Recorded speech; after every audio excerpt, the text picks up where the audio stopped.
నమస్కారం. ఈరోజు వార్తలు ముందుగా ఆంధ్రజ్యోతి. ఇక నా ఛానల్ చూసేవారు లైక్ చేయండి, షేర్ చేయండి, సబ్స్క్రైబ్ చేసుకోండి. ఆ పార్టీలు ముస్లిం రిజర్వేషన్లను ఎత్తేస్తాయి. నమో నారీ శక్తి. వన్డే ప్రపంచ కప్ల విజేతలుగా నిలిచిన భారత మహిళా క్రికెట్లో బుధవారం న్యూఢిల్లీలో ప్రధానమంత్రి నరేంద్ర మోదీని ఆయన నివాసంలో కలుసుకున్నారు. ఈ సందర్భంగా హర్మన్ ప్రీత్ కౌర్ బృందాన్ని అభినందించిన మోదీ ట్రోఫీ పట్టుకుని జట్టు సభ్యులతో ఫోటోలు దిగారు. అనంతరం క్రికెటర్ తమ సంతకాలతో కూడిన నమో పేరు మీద సిని మోదీకి అందజేశారు.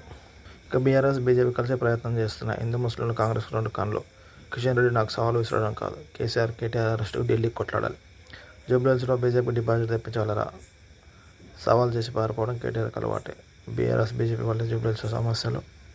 ఇక ఉప ఎన్నిక ప్రచారం రోడ్ షోలో సీఎం రేవంత్ రెడ్డి కారు గుర్తు కొట్టేస్తే కల్వానికి వేసినట్టని మోదీకి మద్దతు ఇస్తున్న కేసీఆర్కు ప్రమాదకరం. సంఘాల సమస్యలతో ముఖ్యమంత్రి చెత్త ఎవరితో సత్తా ఎవరితో తెలిపోవాలి. హైదరాబాద్ అభివృద్ధిపై చర్చకు సిద్ధమా? ముఖ్యమంత్రి రేవంత్ రెడ్డి కేటీఆర్ సవాల్. దమ్ముంటే తనను అరెస్ట్ చేయాలని వాక్యం. ఇక కాంగ్రెస్ హిందువులు ఇచ్చేది కాదా? మజ్లిస్ రేవంత్ ప్రజల మీద వేసుకుని తిరుగుతున్నారన్న కిషన్ రెడ్డి.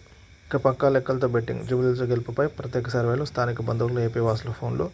500 కోట్ల మేర బెట్టింగ్ జరిగినట్లు అంచనా. ఫలితాలు నాటికి 1200 కోట్లకు జరిగే ఛాన్స్.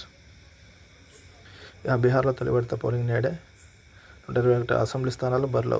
1314 మంది అభ్యర్థులు. తేజస్వి, తేజప్రతాప్, సామ్రాజ్ చౌదరి సహా కీలక నేతలు. 3.75 కోట్ల మంది ఓటర్ల చేతిలో నేతల భవిత్వం. పోలింగ్ కేంద్రాలు 45,341. కొత్త ఓటర్లు 10,72,000. సార్ తర్వాత తొలి ఎన్నికలు ఇవే. ఎన్డీఏ వైపు బీహార్ మొగ్గు అన్న 3 సర్వేల వెల్లడి. ఇక ఎక్సైజ్ శాఖకు డబుల్ కిక్. ఒక నెలలోనే 6,348 కోట్ల ఆదాయం. మద్య అమ్మకాలతో అక్టోబర్లో 3,168 కోట్లు. కొత్త దరఖాస్తుల లైసెన్సుల ఫీజుల ద్వారా 3,180 కోట్లు. ప్రభుత్వ ఖజానాకు భారీ ఉపశమనం. ఇక న్యూయార్క్ మేయర్గా మమ్దాని. డెమోక్రాటిక్ అభ్యర్థి ఘన విజయం. భారత అమెరికన్ దర్శకురాలు మీరా నాయర్ కుమారుడే. మరో 2 చోట్ల భారత సంతతి వ్యక్తుల గెలుపు. ఇక వర్జీనియా లెఫ్టినెంట్ గవర్నర్గా గజాల హాష్మి. హైదరాబాద్లో పుట్టి 4.5 వయసులో యూఎస్ఏ వెళ్ళిన గజాల. సిన్సినాటి పట్టణ మేయర్గా పంజాబీ అఫ్తాబ్. మమ్దాని గెలుపుతో ట్రంప్కు ఎదురు దెబ్బ. స్థానిక ఎన్నికలు డెమోక్రాటిక్ పార్టీ అధిపత్యం. హర్యానాలోని ఓట్ల చోరీ. 20 లక్షల నకిలీ ఓటుతో బీజేపీ మా గెలుపును దొంగలించిందన్న రాహుల్ గాంధీ. ఆపరేషన్ సర్కార్ చోరీలో మోదీ, అమిత్ షాలతో సిఈసి ఇద్దరు ఎన్నికల కమిషన్లు కుమ్మకారన్న రాహుల్ గాంధీ.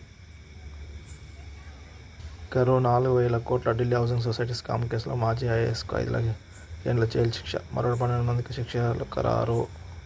హరహర మహాదేవ్ శంభో శంకర. కార్తీక శోభ. హరహర మహాదేవ్ అంటూ భక్తుల శివనామ స్మరణతో మారుమోగిన ఆలయాలు. అభిషేకాల